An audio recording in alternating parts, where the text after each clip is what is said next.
And so for the first time, we had 4 years to prepare for one event for 2 minutes.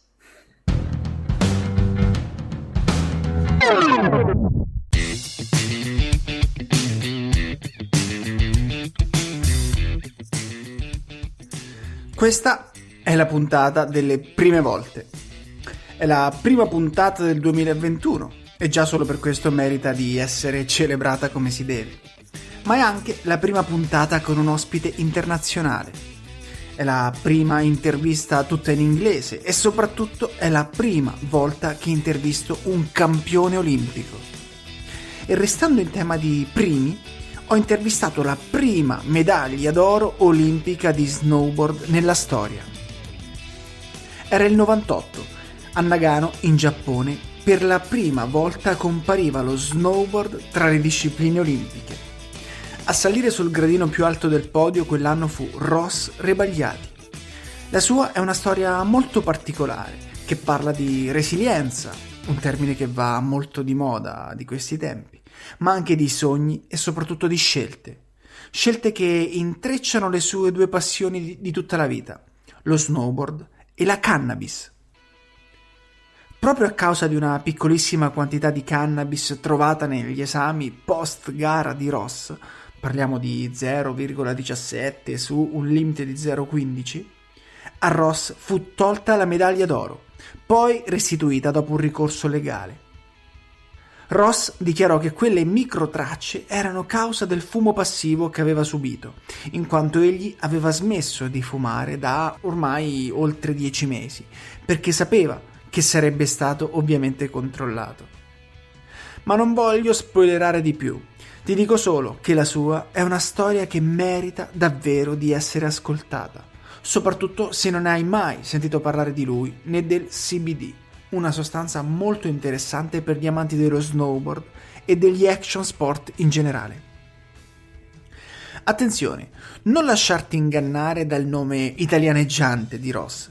Lui è canadese, infatti, come ti dicevo, l'intervista è tutta in inglese. Ecco, non so quanto tu conosca l'inglese, quindi ho voluto fare un esperimento e ti chiedo l'immenso favore di farmi sapere che ne pensi. Ho diviso la puntata in 2 parti. Nella prima parte, che comincerà proprio tra pochi secondi, ho ricostruito completamente l'intervista, traducendola tutta in italiano, quindi potrai ascoltare sia le mie domande che le risposte di Ross in italiano. Nella seconda parte, invece, ho riportato l'intera intervista fatta a Ross, in lingua originale ovviamente. Scegli tu quale parte ascoltare, anche entrambe ovviamente. Sappi che non sarà l'unica puntata con un ospite internazionale, quindi è per questo che ti chiedo l'immenso favore di farmi sapere che ne pensi di questa impostazione, se è facile da seguire o se magari preferiresti un'altra modalità. Come dico sempre, ogni feedback per me è fondamentale ed è sempre un piacere scambiare 4 chiacchiere con chi condivide la mia stessa passione. Ho già conosciuto tantissime persone fantastiche grazie a questo podcast e spero di poterne conoscere altrettante. Quindi scrivimi. Mi trovi sia su Instagram che su Telegram, in entrambi i social come @MattiaRadenti. Ok, detto questo, siamo pronti per partire con questa nuova puntata di Real Pro, con Ross REBAGLIATI.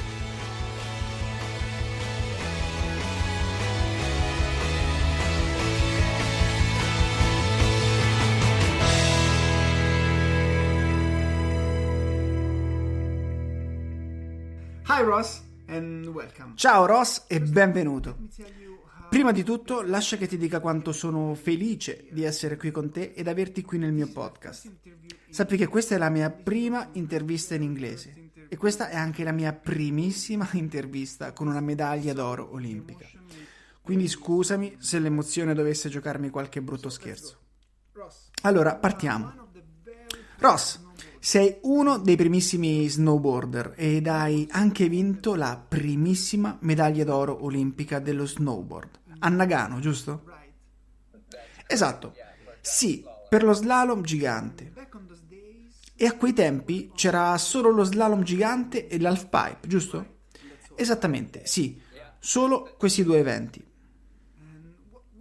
E Ross, che voleva dire essere uno snowboarder a quei tempi? Beh, lo snowboard è stata una sorta di rivoluzione. Sai, era come una rivoluzione culturale e lo è stata anche per l'industria dello sci. Arrivare a Nagano fu un grande passo. Lo snowboard all'epoca era come un bambino, aveva appena una decina d'anni e nessuna stazione sciistica in Canada permetteva lo snowboard.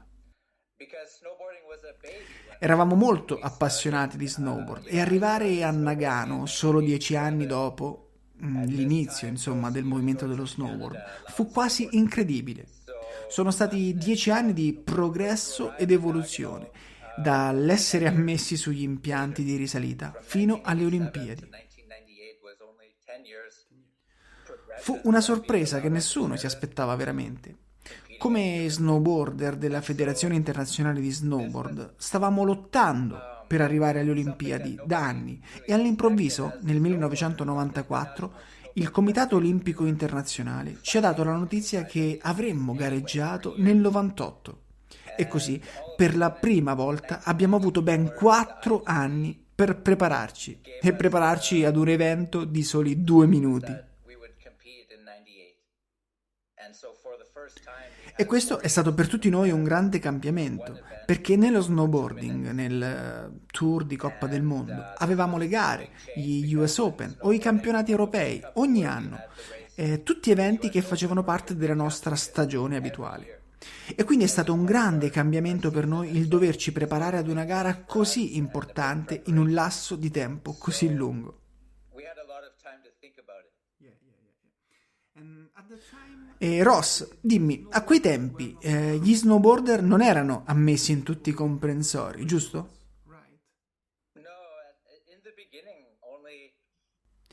No, esattamente.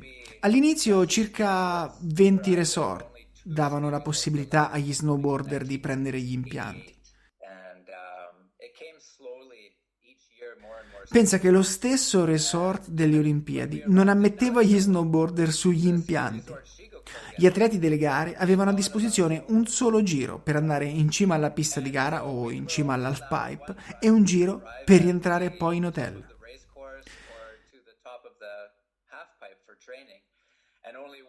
Nel 98 era ancora in corso una vera e propria lotta ed era un po' frustrante vedere che eravamo arrivati fino a quel punto di poter gareggiare alle Olimpiadi, ma non essere autorizzati, insomma, a girare liberamente sulla montagna, come avremmo tanto voluto. Qual è il tuo più bel ricordo di quel tempo, Ross? Beh, sicuramente ho diversi ottimi ricordi. Stare in cima al podio e realizzare il sogno olimpico ne è sicuramente uno. Prima dell'87 ero uno skier. Sciavo da quando avevo 4 o 5 anni e lo facevo con buoni risultati. Così, quando a 15 anni ho deciso di interrompere la mia carriera di sciatore per abbracciare lo snowboard, è stato come dire a me stesso: ok, se fai questa scelta sarà come dire addio per sempre alle Olimpiadi. Ero uno sciatore quando ho deciso di diventare uno snowboarder e ho dovuto fare una scelta. Lo stavo facendo per puro divertimento? Oppure avevo veramente intenzione di provare ad entrare nella squadra nazionale canadese? Quindi è stato un po' come perdere quel sogno. E quando l'ho visto tornare, arrivando primo alle Olimpiadi, e per di più con il mio snowboard, è stato davvero incredibile, perché pensavo di aver perso ormai quel sogno, e perso per sempre.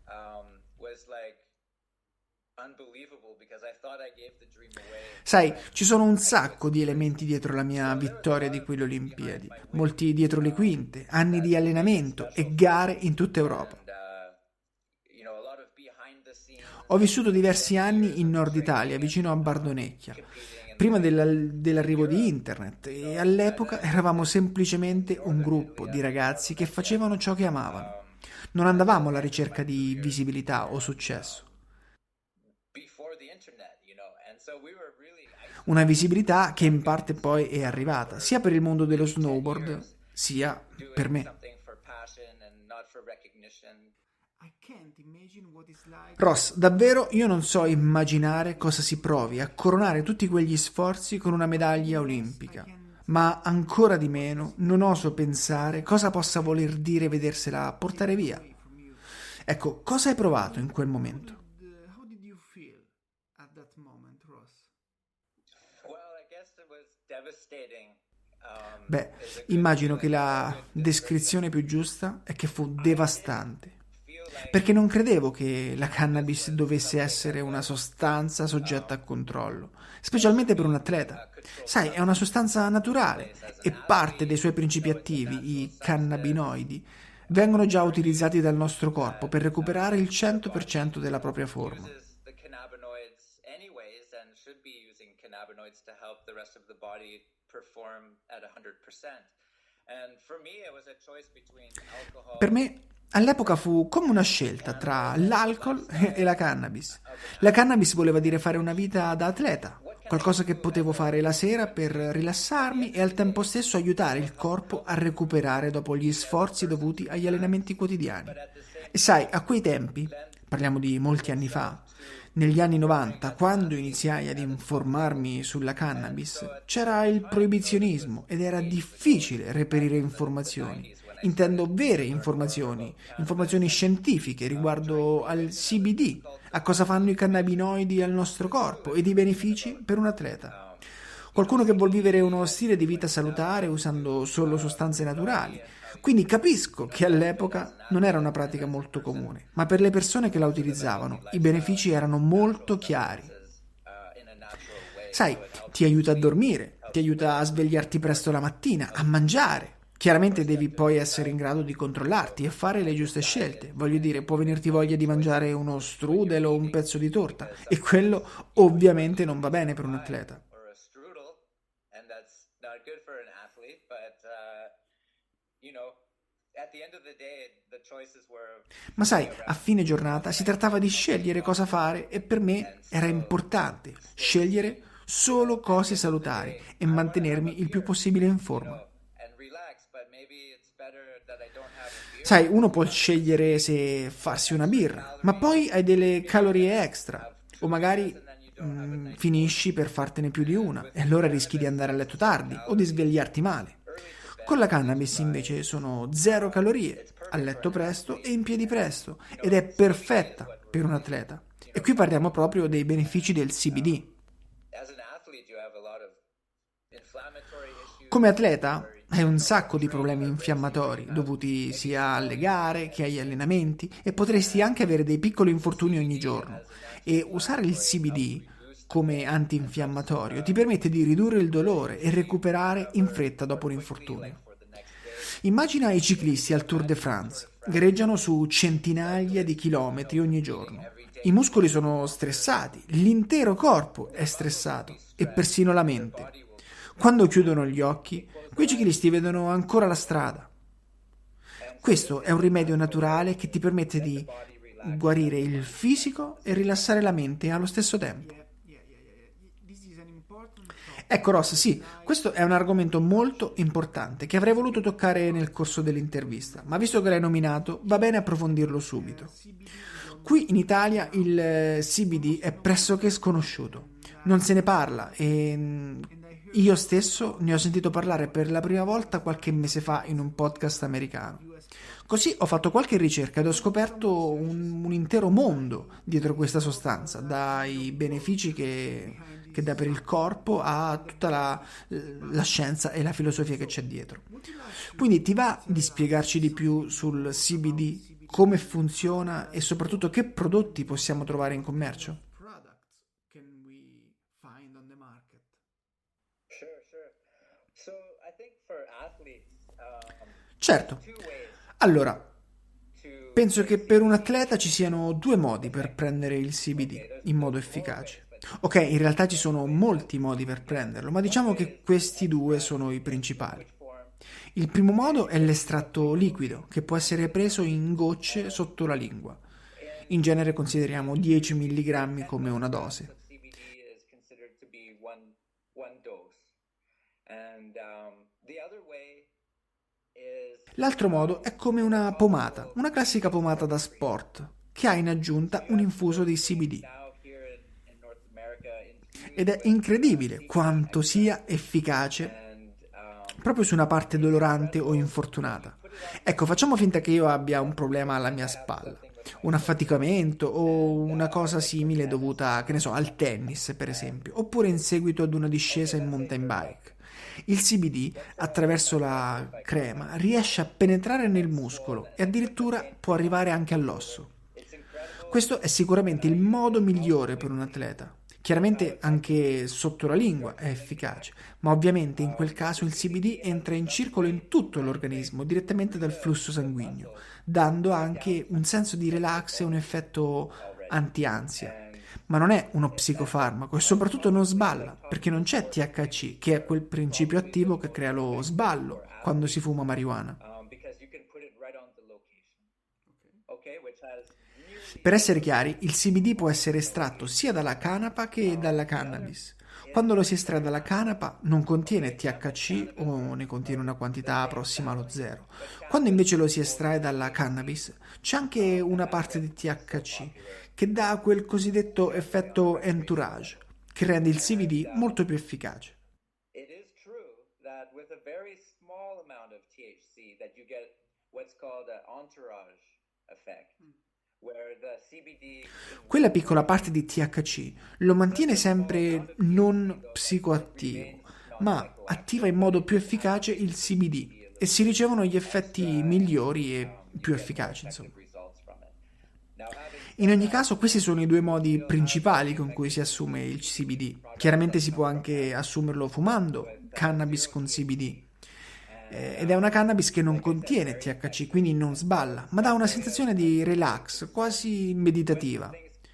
Questo è un modo un po' più old school, possiamo dire, perché ora gli atleti sono tutti meno interessati.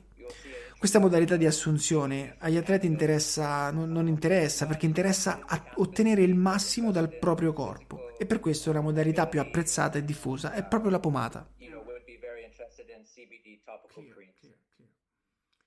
I get it.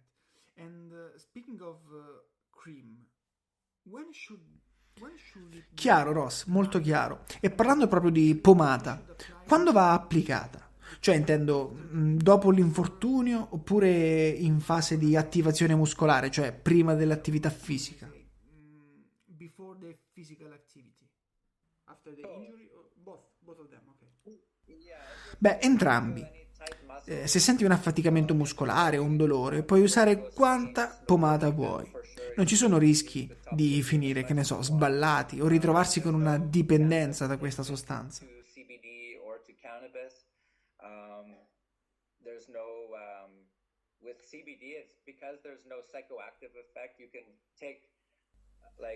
Questo perché, come dicevo prima, il CBD non ha alcun effetto psicoattivo. Quindi uno può partire da una dose e passare magari a 2, ma non rischia né sballo né tantomeno dipendenza. È un po' come per tutte le sostanze, dall'alcol alla cannabis. Uno può partire da giovane e farsi una birra e col passare degli anni può passare a 2, 3 o anche più. Per il THC il principio è lo stesso e la stessa cosa vale per il CBD, ma tutto in modo assolutamente sicuro. Questo perché all'inizio il tuo corpo reagirà prima a questa sostanza e la assorbirà prima, un po' come accade, che ne so, con il tè o con il caffè. Personalmente non mi è mai successo di sentirmi come se avessi preso troppo CBD. Questo perché non se ne sente l'effetto a meno che uno non abbia un dolore fisico o uno stato di ansia. In quel caso tali sintomi verrebbero alleviati, ma altrimenti non ci sarebbero assolutamente sensazioni. Cioè, se stai bene, e il CBD non ti farà alcuna differenza. Okay, thank you very much for all this information. Because as I told you, I believe that... Ok, Ross, grazie mille per tutte queste informazioni, perché come ti dicevo, credo che quasi nessuno sappia molto riguardo a questo prodotto. Ma penso che nel giro di 1 anno o 2 sarà molto conosciuto e presente anche nel mercato italiano.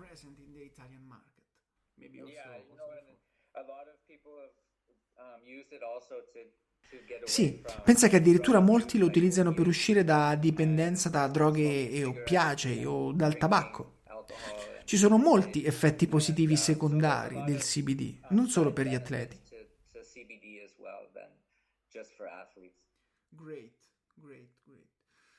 Okay, let's go back to your career now. Fantastico. Let's go Ma ora torniamo alla tua carriera, torniamo a quel momento in cui ti fu tolta la medaglia d'oro. Anzi, a dopo quel momento. after that moment. Pensi che il motivo per cui ti fu tolta quella medaglia abbia influenzato la tua carriera post-olimpica? Sure. I mean, it brought a lot of attention to Certamente. Voglio dire, tutto questo puntò i riflettori sulla mia vita personale, oltre che atleta, su che tipo di persona fossi, e quindi ha influenzato molto la mia carriera post-medaglia. Perché sì, avevo vinto la medaglia d'oro e molti canadesi erano felici di vedere la propria nazione sul gradino più alto del podio, specialmente nello snowboard. Ma all'epoca, parliamo di oltre 20 anni fa, c'erano anche molti che non ammettevano l'uso di cannabis. E sai, il proibizionismo si portava dietro molti stereotipi ultra negativi e io mi sono trovato a dover stare in equilibrio tra il bene e il male.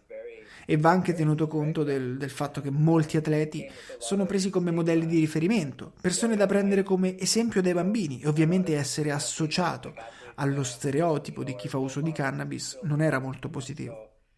for me it was kind of like coming out of the cannabis closet. Per me fu una sorta di coming out e mi sono ritrovato davanti ad una decisione. Da una parte potevo continuare a portare avanti ciò che credevo e difendere la cannabis perché ci credevo. Dall'altro lato invece avrei potuto semplicemente chiedere scusa, dire che era stato un errore, che non sarebbe mai più successo e bla bla bla. Forse sarebbe stato tutto più semplice. E invece sai cosa? Io sono rimasto coerente con ciò in cui credevo. In any case, it did happen. And I'm Oramai era successo ed io avevo la possibilità di usare quell'accaduto, non tanto per i miei vantaggi, the right thing to ma per portare avanti la causa in cui credevo, my career. anche se questo avesse danneggiato la mia carriera e me, anche personalmente.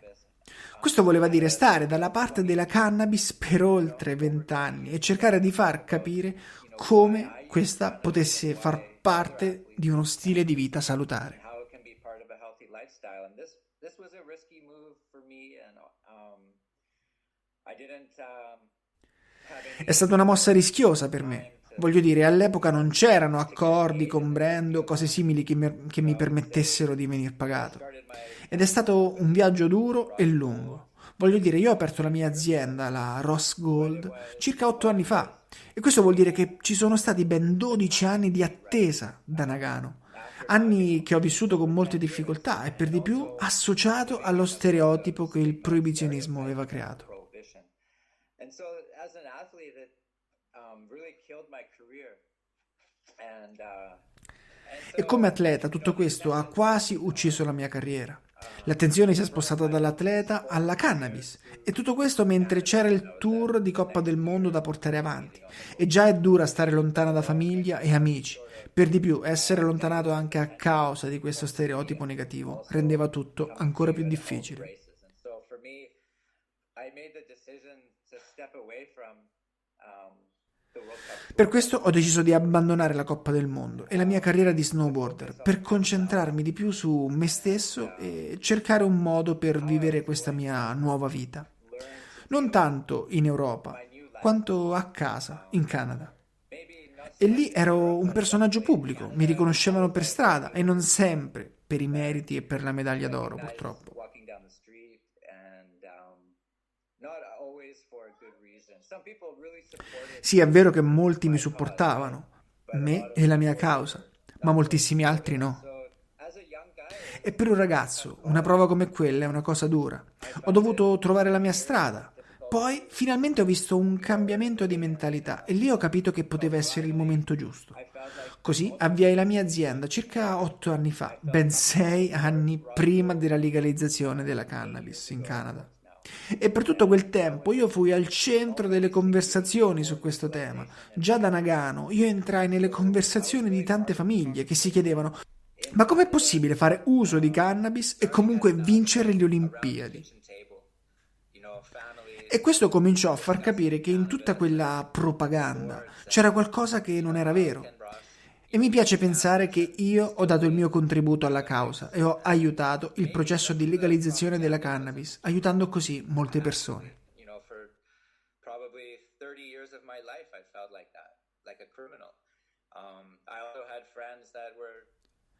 Per quasi 30 anni mi sono sentito una sorta di criminale. Avevo amici a cui sono stati portati via i bambini e dati in affidamento a causa della cannabis.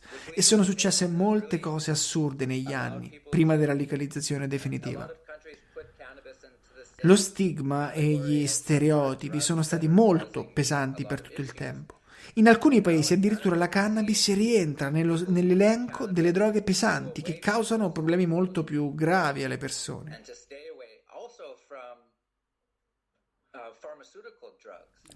E invece in Canada adesso stiamo vedendo persone che riescano proprio grazie alla cannabis ad allontanarsi da quelle droghe o da dipendenze da antidolorifici o cose simili. E grazie a tutto questo, ora siamo in grado di fare ricerche approfondite sui benefici dei cannabinoidi sul nostro organismo e siamo in grado di conoscere i benefici del CBD.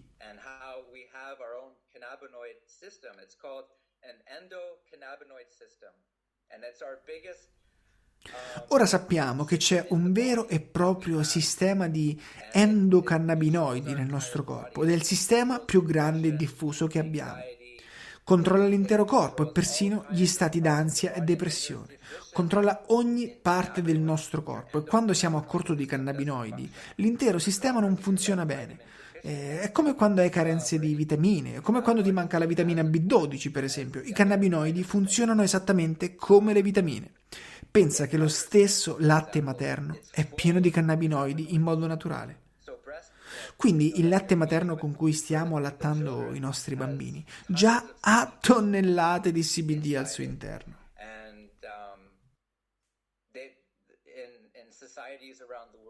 È una sostanza presente nelle società di tutto il mondo, come l'India, dove per migliaia di anni hanno usato proprio questa sostanza per far smettere i bambini di piangere o rimedi simili, il tutto prima che le big pharma entrassero nel mondo.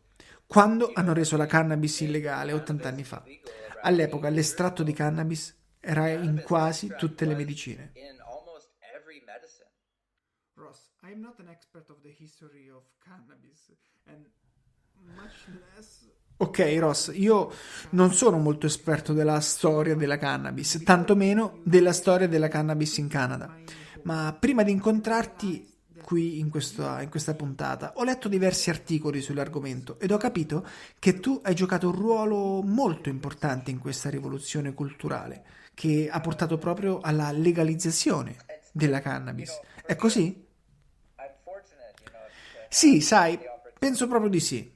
È bello avere qualcosa a cui tieni, qualcosa di cui essere appassionato e per cui lottare. E la cannabis è stata per me qualcosa per cui lottare, qualcosa a cui tenere dopo lo snowboard. Per me è stato come trovarmi ad un bivio ed ho capito che dovevo contrattaccare piuttosto che chiedere banalmente scusa. Dovevo rispondere con informazioni e con fatti. Dovevo rispondere con come aveva avuto effetti su di me e sulle mie prestazioni e sulla mia salute. Così, dopo 20 anni di duro lavoro e di interviste fatte non a mio vantaggio, siamo arrivati al punto di avere dati e studi scientifici che oggi ci permettono di conoscere come funziona il THC e il CBD e di diversi usi che la gente ne fa. All'inizio non si voleva dare ascolto alle persone che facevano uso di cannabis e del perché queste lo facessero, ma io penso che sia ridicolo che nel giro di 80 anni, per interessi economici e politici, abbiamo praticamente abbandonato una delle sostanze più importanti conosciute dall'umanità. Ma penso che ora il mondo sia giunto ad un punto in cui non si possono più nascondere le informazioni. Tutto è messo alla luce da internet. Non si possono più dire stronzate per nascondere la verità sulle grandi aziende che speculano sulla disuguaglianza sociale e che per questo cercano anche di incrementarla. Internet ora è in grado di mostrare tutto a tutti. E nel mio caso ha permesso di mettere in luce la verità sulla cannabis, sulla sua storia, la situazione ad oggi e come andrà nei prossimi tempi. Per me è stato un privilegio poter far parte di questo processo. Listen, Ross, I'd like to do a little recap. Fantastico. Ascolta Ross, vorrei fare un piccolo recap per chiarire quelli che secondo me sono i 2 punti di svolta più importanti della tua carriera e della tua vita. Per come la vedo io, tu hai affrontato 2 importanti incroci nella tua vita, 2 bivi. Il primo, quando ti sei trovato a scegliere tra sci e snowboard, ed hai scelto lo snowboard, e questa scelta ti ha portato sul gradino più alto del podio olimpico. Il secondo, invece, è stato subito dopo la restituzione della medaglia, quando ti sei trovato a dover scegliere se portare avanti la causa per la cannabis o semplicemente dire mi dispiace, non succederà più, eccetera, eccetera. Anche in questo caso hai avuto la forza ed il coraggio di lottare per ciò in cui credevi.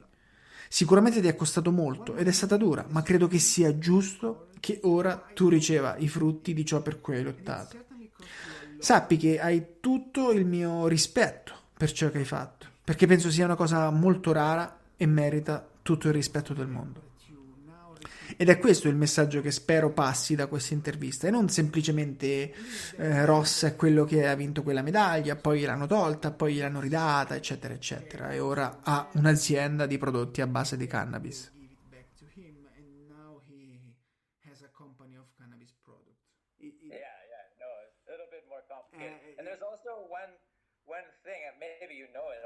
E tra l'altro sai perché è successo tutto questo? Cioè, sai perché mi è stata tolta la medaglia e poi ridata?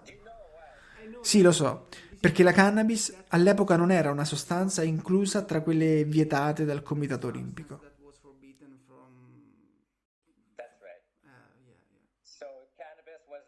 Esatto, proprio così. La cannabis non era inclusa tra le sostanze proibite, quindi alla fine è successo tutto veramente per niente. Ma per la mia filosofia di vita, tutto accade sempre per una ragione, e una buona ragione. Quindi sì, è stata dura, è stato un vero trauma vedersi portare via la medaglia davanti al mondo intero, e da quel momento ci ho messo ben 10 anni a riorganizzare la mia vita e a trovare la mia strada. È assurdo, voglio dire, è davvero impossibile poter pianificare una cosa del genere.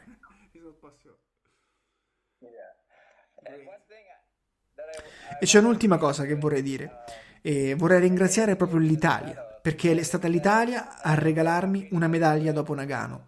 Sì, eccola qui, me la sono tatuata per ringraziare e ricordare sempre il Comitato Olimpico Nazionale Italiano. Eravamo in video con Ross e in quel momento mi stava mostrando proprio la sua mano tatuata.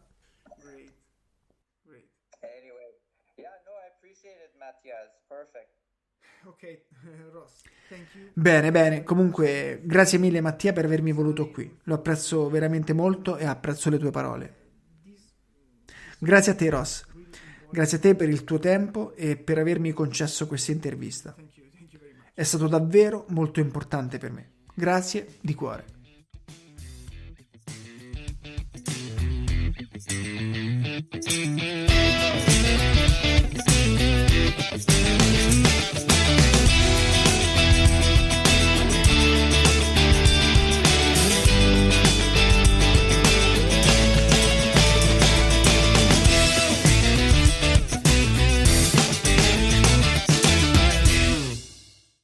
Hi Ross and welcome.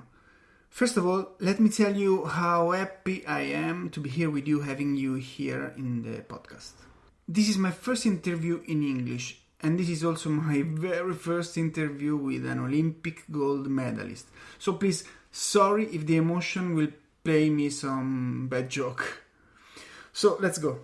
Ross, you are one of the very first snowboarders in the history of snowboard, and you also won the very first Olympic gold medal in snowboarding in Nagano, right? That's correct, yeah, for giant slalom. And back on those days, there were only giant slalom and the half pipe, right? That's it. Yeah, just the 2 events. And what does it mean to be a snowboarder back in those days? Well, back in those days, snowboarding was a kind of revolution. You know, it was like a cultural revolution. and also for the ski industry. So it was a big step for snowboarding to arrive in Nagano as a full medal event, because snowboarding was a baby when we started. I started snowboarding in 1987. At this time, no ski resorts in Canada allowed snowboarding. So yeah, we were passionate about snowboarding. So to arrive in Nagano only 10 years later, from 1987 to 1998 was only 10 years progression from being allowed on the chairlift to competing at the Olympics. And so this was something that nobody really expected. As snowboarders on the International Snowboard Federation, we were fighting to arrive at the Olympics anyway for years. And all of a sudden, in 1994, the IOC gave us the news that we would compete in 98. And so for the first time, we had 4 years to prepare for one event for 2 minutes.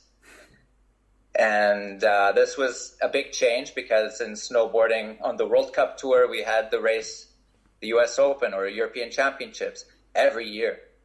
It was part of our season. And so this was a big change for us and a big preparation. So we had a lot of time to think about it. Yeah. And at the time, the snowboarders were not allowed to go in all the resorts, right? No, in the beginning, only out of maybe 20 ski resorts where I live, only 2 ski resorts allowed snowboarding in 1988. And it came slowly each year, more and more ski resorts.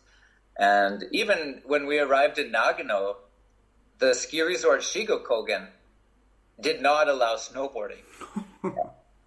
And so we were only allowed one run to arrive at the top of the race course or to the top of the half pipe for training, and only one run to get back to the hotel. And so even in 1998, we were working on snowboard prohibition in Japan. And on the one side, it's a little bit frustrating to see that we can arrive at the Olympics but not be allowed to snowboard freely around on the mountain.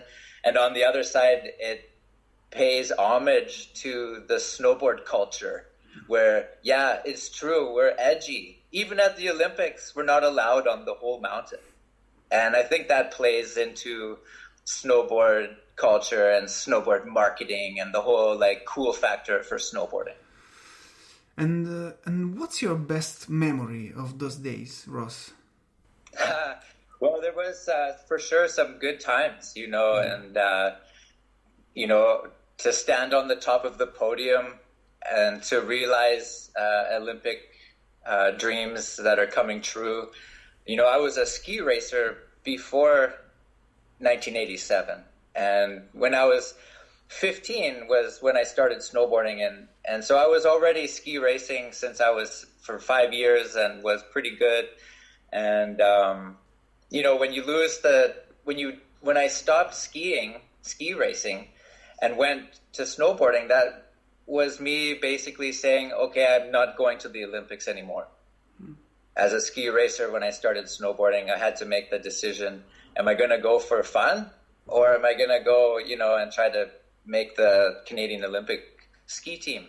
So to lose the dream and then to see it come back again and to be able to arrive on the podium in Nagano with my snowboard was unbelievable, because I thought I gave the dream away when I quit ski racing.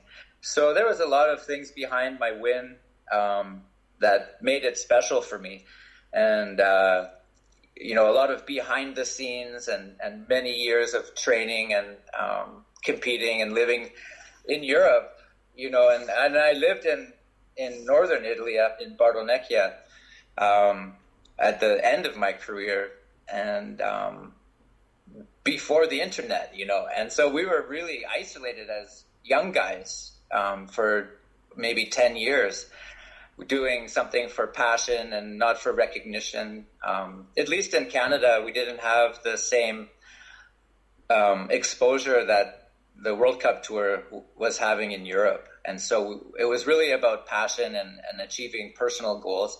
And then Nagano blew it right out of the water and really exposed snowboarding and also exposed me a little bit too. Yeah, I imagine. I can't imagine what it's like to crown all those efforts with an Olympic gold medal. But even less, I can't imagine what does it mean to have it taken away from you. How did you feel at that moment, Ross? Well, I guess it was devastating. Is a good feeling, a good description, because I didn't feel like cannabis was something that was that should be a controlled substance in the first place. As an athlete, it's a natural substance. I would argue that your body, uses the cannabinoids anyways, and should be using cannabinoids to help the rest of the body perform at 100%. And for me, it was a choice between alcohol, and cannabis, and the lifestyle of an athlete, and what can I do as a human being at the end of the day that will help improve me as a person to relax, but at the same time lend itself to performing as an athlete at a top level. And so at the time, this was ages ago, and back in the 90s when I started to learn more about cannabis. And during Prohibition, it was difficult to find the information, the true information about, CBD and what cannabinoids do for your body, and how you can, benefit as an athlete and as a person who wants to live a healthy lifestyle and use natural substances. So it was, not very common at the time, but for the people that were using cannabis, they knew that it had benefits that were conducive to performing, and also in a natural way. So it helps you sleep, helps you wake up early in the morning, it helps you eat. Of course, you have to decide, that your diet and that you make healthy choices with what you're eating, because sometimes, you want to eat a piece of pie or a strudel, and that's not good for an athlete. But, at the end of the day, the choices were for me around how can I be as healthy as possible and still stay sane. At the end of the day, I want to have a beer, and relax, but maybe it's better that I don't have a beer because you're not going to sleep. You have extra calories. Maybe you're going to have 2 beers and then you don't have a nice morning. And with cannabis, it's 0 calories, early to bed, early to rise. It's perfect for an athlete. And, CBD is what we're really, talking about here. And as an athlete, you have a lot of inflammatory issues where, from training or racing, where you have maybe small injuries every day. And with CBD as an anti-inflammatory, it helps reduce the pain. It helps the injury recover more quickly, like for the next day. If you can imagine a Tour de France cyclist, competing every day, 200 kilometers, their muscles will be stressed and their body will be stressed, and their mind. They close their eyes and they can only see the road. And so this is a natural way to let the body relax and let the mind relax at the same time. Yeah. This is an important topic that I'd like to touch later, but it's okay to talk about it now just because you mentioned it. Here in Italy, CBD is almost unknown. Almost nobody talk about it, and I heard about CBD for the very first time a few months ago in a US podcast. I did some researches and I discovered a kind of world behind this substance and the benefits to the body. So, Would you like to tell us something more about CBD and how does it works? And most of all, what kind of products can we find on the market? Sure, sure. So I think for athletes, there's two ways to take CBD effectively. Okay, there's more ways, but there's two main ways that you can get it. One way is the extract in liquid form, and you put it sublingually under the tongue. And in the industry, we say 10 milligrams of CBD is considered to be one dose. And the other way is in a topical cream, like sports cream. So you have sports cream now here in North America infused with CBD extract. And it's incredible when you put it on location. Let's pretend I have something with my shoulder and like for tennis or something like that. And it's, okay, let's say dirt biking. Let's say I hurt myself dirt biking on my shoulder, okay? And that's swollen, and I put the pain cream on my shoulder. It's incredible when I use it how quickly and how effectively you start feeling the action.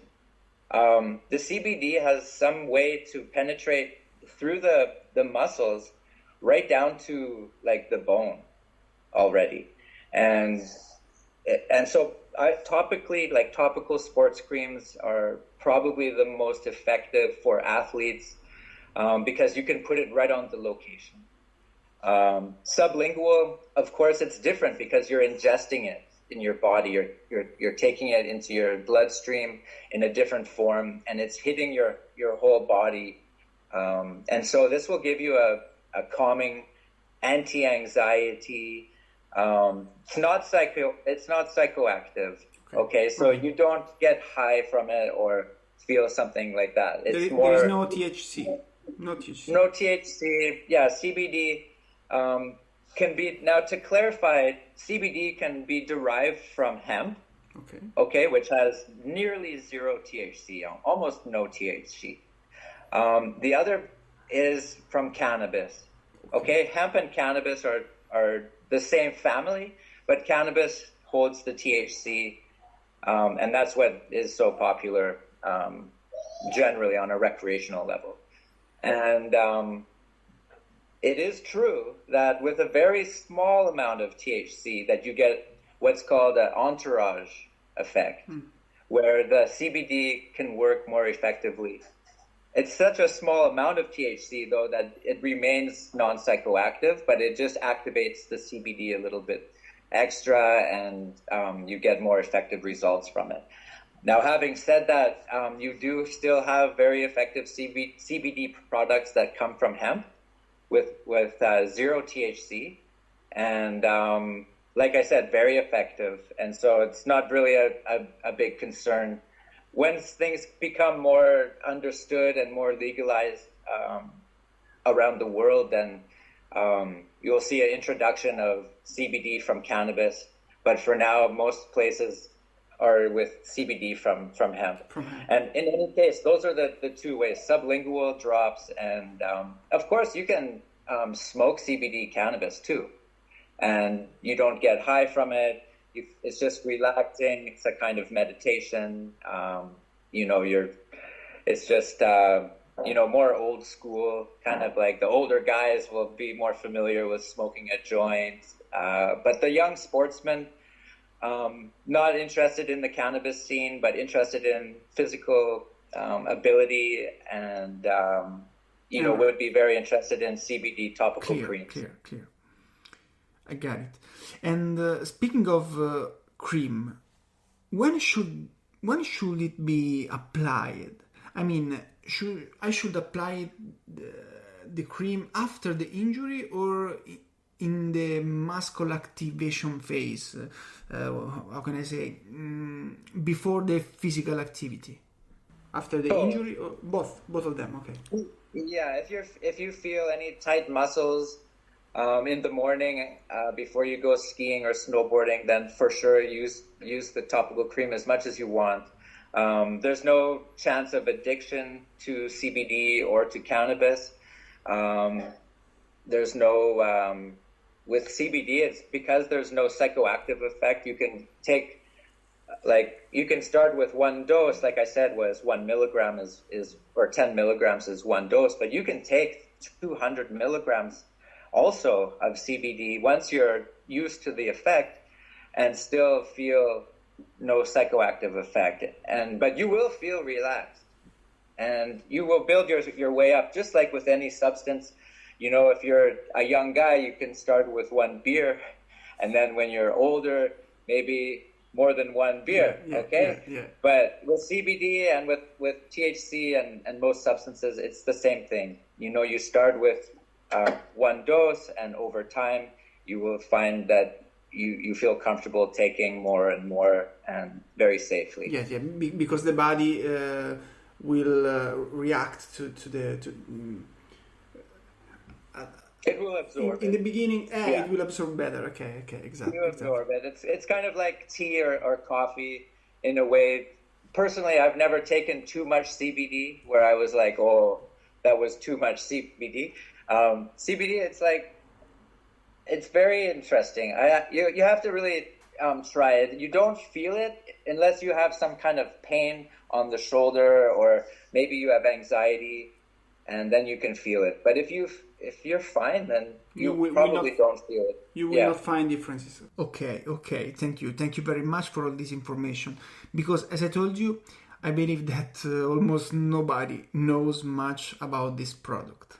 But I also think that within a year or two, it will be very well known and also present in the Italian market.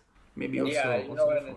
A lot of people have used it also to get away from drug abuse, like opiates, and smoking cigarettes and drinking alcohol, and they use it as a replacement substance that kind of changes the mindset a little bit. And so there's a lot of side benefits to CBD as well than just for athletes. Great. Okay, let's go back to your career now. Let's go back to that moment when your gold medal was taken from you. Indeed, to after that moment. Do you think that the reason why you lost that medal influenced your post-medal career? Sure. I mean, it brought a lot of attention to my my life and my situation and who I am as a person. And so it for sure affected my post-medal career in good ways and in not so good ways, because of course I won the gold medal, and a lot of people and a lot of Canadians were, really happy to see, Canada on the top of the medal standings for the first day, and especially with snowboarding.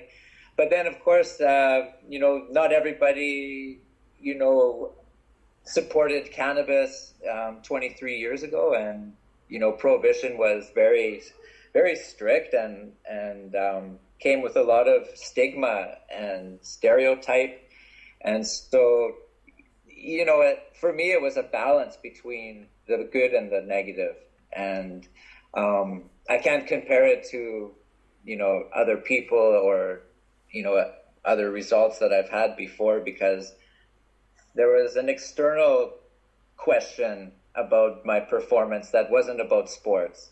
It was about cannabis and controlled substance, and if athletes should recognize, the law and, all of these sorts of things as a role model. A lot of Olympic athletes, are role models to children. And so, for me, it was kind of like coming out of the cannabis closet, and I had a decision to make if I was going to get behind cannabis, or if I was going to, say a story like, I'm never going to use cannabis anymore, and I'm sorry, and, please forgive me, and blah, blah, blah. And instead, for me, I was like, you know what? I didn't want this to happen, but in any case, it did happen. And I'm going to use this to not so much to my advantage, but to do what I think is the right thing to do, even if it's going to hurt, my career or to hurt me, personally. And that was to stand behind cannabis at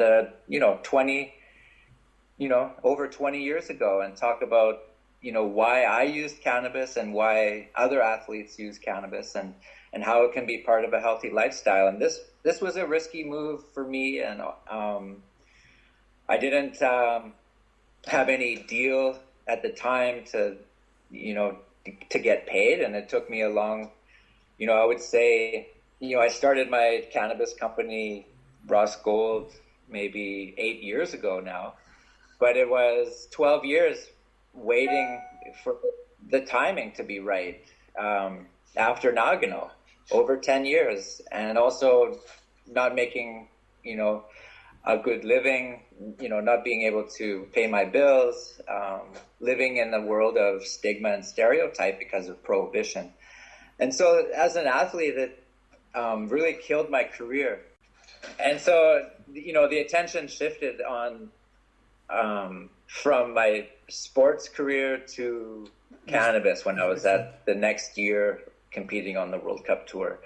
I can tell you that it's hard enough on the World Cup Tour when you're winning races.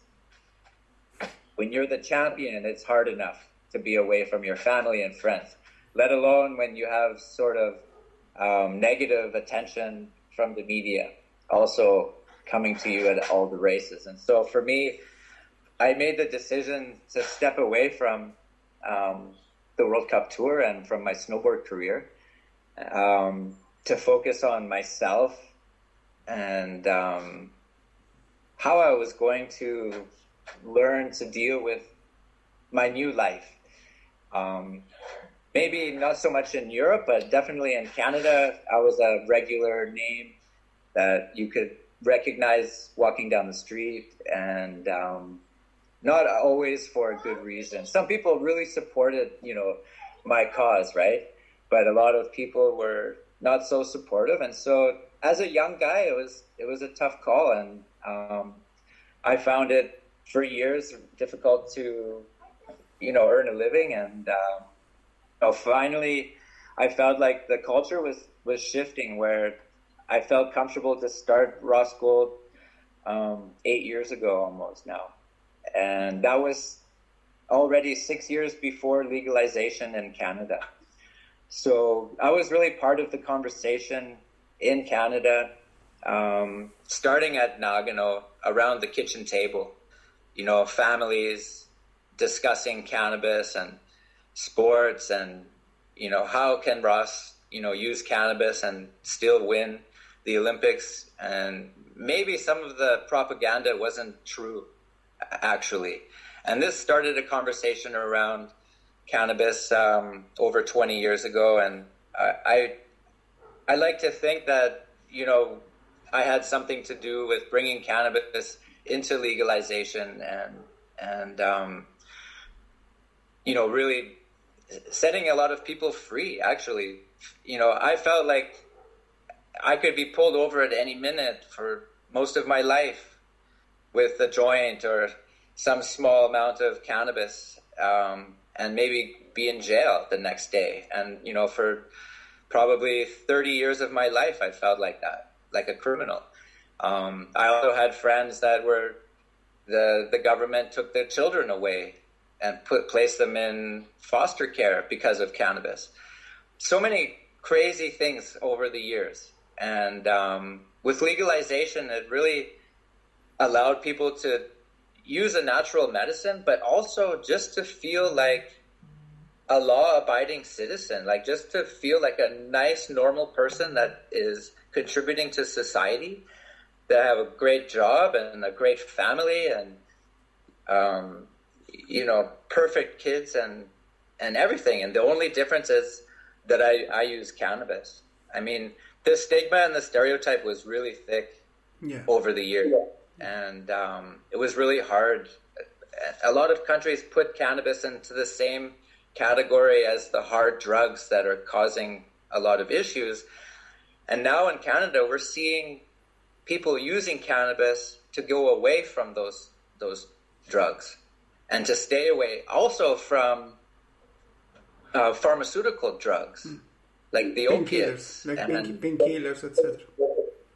That's right. And so now with research being allowed on the positive effects on cannabis and CBD and the extracts, we can see for the first time how our bodies need cannabinoids and how we have our own cannabinoid system. It's called an endocannabinoid system, and it's our biggest system in the body that we have. And it controls our entire body. It controls depression, anxiety. It controls all kinds of parts of your body. And when you're deficient in cannabinoids, your endocannabinoid system doesn't function properly. You're like vitamin deficient, like vitamin B12 or anything. Cannabinoid is as important as the other vitamins that you need. In mother's milk, for example, it's full of cannabinoids. So breast milk, that you're feeding for the children has tons of CBD inside it. And in societies around the world, like India, for example, these have been staples of their diet for thousands of years. And they use that for babies who are crying all the time and all kinds. Before Big Pharma came into the picture, when they made cannabis illegal around 80 years ago, cannabis extract was in almost every medicine before prohibition. And so you can mark the beginning of Big Pharma from the beginning of cannabis prohibition. And now we're seeing a return to the cannabis medicine and back to the natural substances that you can mix it with to create a really perfect medicine that's natural. Ross, I'm not an expert of the history of cannabis and much less about the history of cannabis in Canada. But before meeting you here, I pretty did my homeworks and I realized that you played an important role in this cultural revolution that led to the legalization. Is that true? Yeah.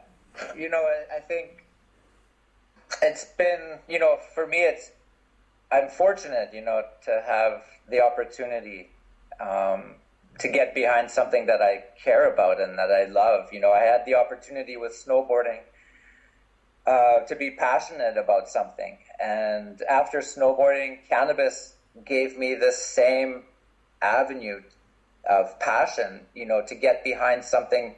The world was pointing their finger at me, and normally I don't care, what people are thinking. That's why I was already snowboarding.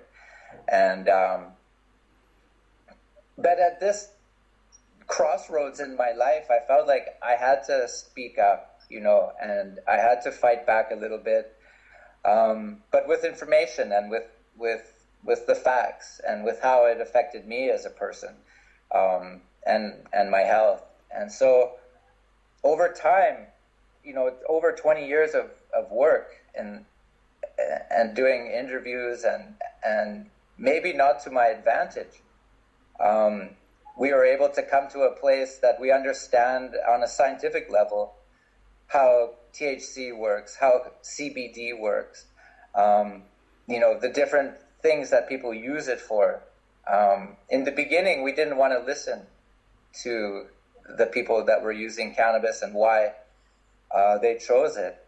And I think it's ridiculous that in the history of man, goes back thousands of years, that in 80 years, we throw away one of the most important substances known to mankind because of politics. And interest and money. Yeah, it's really, I think the world has come to a point now, okay, with Joe Biden being elected in the United States, with the virus, with COVID-19, that there's no more bullshit now. Okay, it exposed everything. Everything's exposed. The cracks in society, the big industries, making more and more money from the disadvantaged people, the spread of disinformation, and also with the internet, being able to spread the correct information. And, in my case, I'm talking about cannabis and being able to keep, the story straight on where cannabis came from and what happened in the last 80 years and where it's going now. And, for me, it's a privilege to be in this situation. Great. Listen, Ross, I'd like to do a little recap just to clarify what I think are the two most important turning points in your career and in your whole life. As I see it, you have faced two major crossroads, we can say, in your life. The first was when you choose the snowboard instead of skiing. And this choice brought you to the top of the Olympic podium. The second one was when immediately after the medal, after the medal was returned to you, you had to choose between the cause for the cannabis or simply say, oh no, I'm sorry, it won't happen again, and blah, blah, blah. One more time, you had the strength and the courage to fight for what you believed in. And it certainly cost you a lot and it was tough. But I think that it's fair that you now receive the fruits of what you have fought for. I mean, you have all my respect for what you've done, because I think it's a very rare thing and you deserved a lot of respect. And this is the message that I hope comes from this interview, and not simply, okay, Ross won the medal, then they took it away, then they give it back to him, and now he has a company of cannabis products. No, it's a little bit more complicated. And there's also one thing, and maybe you know it already, but the reason I got my gold medal back. Yes. Do you know why? I know that this is because that substance was not included in the substance that was forbidden from... That's right. Yeah. So cannabis wasn't on the list of banned substances at the time, and so it all happened really for nothing. Yeah. But in my philosophy, everything happens for a reason, a good reason. Yeah. And so, yes, I had trauma from living this experience to lose my gold medal in front of the whole world. It took me 10 years to rearrange my life after that and to, go down my path. But, you're right. I mean, it's a crazy... you can't plan something like that, right? No, it's not possible. Yeah. Great. And one thing that I want to say too is Italy gave me this medal, and it says, and I don't know if I'm reading it correctly, okay, but it says the Comitato Olimpico Nazionale Italiano. Is that the correct order? Yeah, exactly. So they gave me this medal, right? And so I got it tattooed on my hand. Great. So just so you know, you probably recognize that I have some Italian heritage. Yeah. Great. Anyway, I appreciate it, Mattia. It's perfect. Okay, Ross, thank you. Thank you very much. Thank you for all your time, for giving me this interview, and this is really, really important for me, and what can I say? Thank you very much.